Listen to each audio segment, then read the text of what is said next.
right, music fans, welcome back.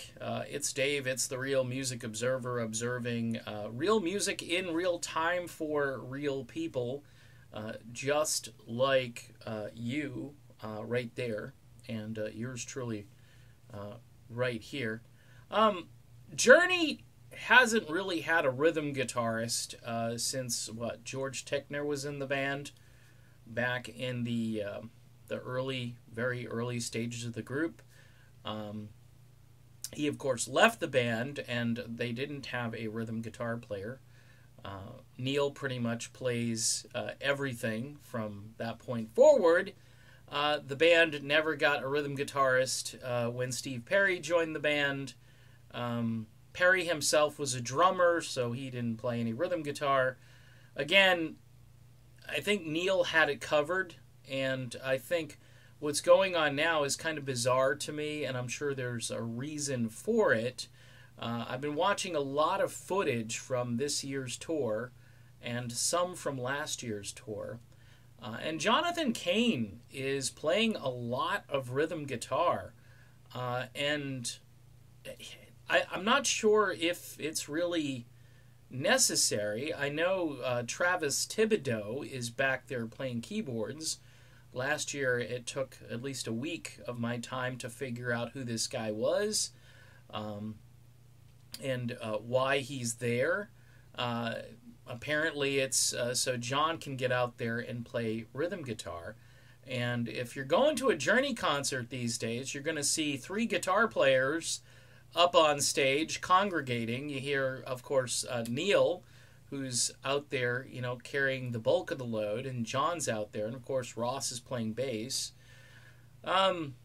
It's a really different dynamic to have John Cain on stage with Neil Schon, and it kind of feeds into this thing I've been talking about the last couple of days regarding how if you're Neil Schon, you might be feeling a little infringed upon.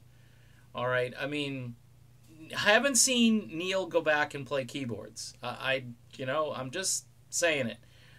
He's a guitarist. He's a great guitarist. It's where the band needs him the most. And I'm not sure, other than kind of getting yourself out there more visible on stage. When you're a keyboard player, you're typically back behind the keyboard. And they don't roll the keyboard right to the front of the stage.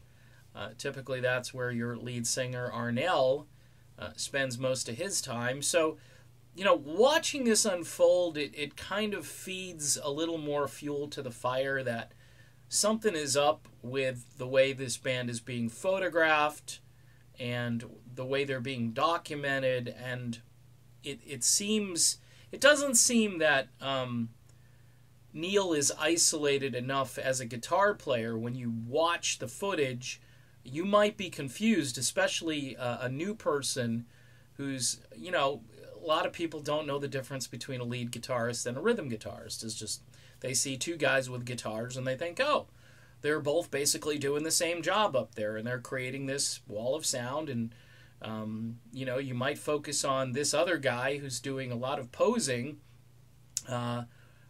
or this other guy who's always up there playing guitar and doing some posing, but he is the guitar player, so it's confusing. And again, if you followed some of the videos that I've posted about the security issue with Neil Schon's wife and her taking pictures and video and so forth, if I'm Neil Schon, I think I'm probably happy that this tour is going to end in a couple of months. I'm really looking forward to the projects he's got lined up. Journey Through Time, obviously, and, having Dean back in the fold. I think Steve Smith is a fantastic drummer, but every time I see him, he's about as animated as an old, oak tree. Maybe during his drum solo, he's a little more animated, but he's a minimalist on drums too, so he doesn't look like he's that busy back there. He gets a lot done without moving around a lot. Whereas Dean Castronovo, he was a showman in addition to being a drummer and a fine vocalist. The Funny thing is, Dean never grabbed a microphone and ran to the front of the stage. He used to actually sing at his drum kit.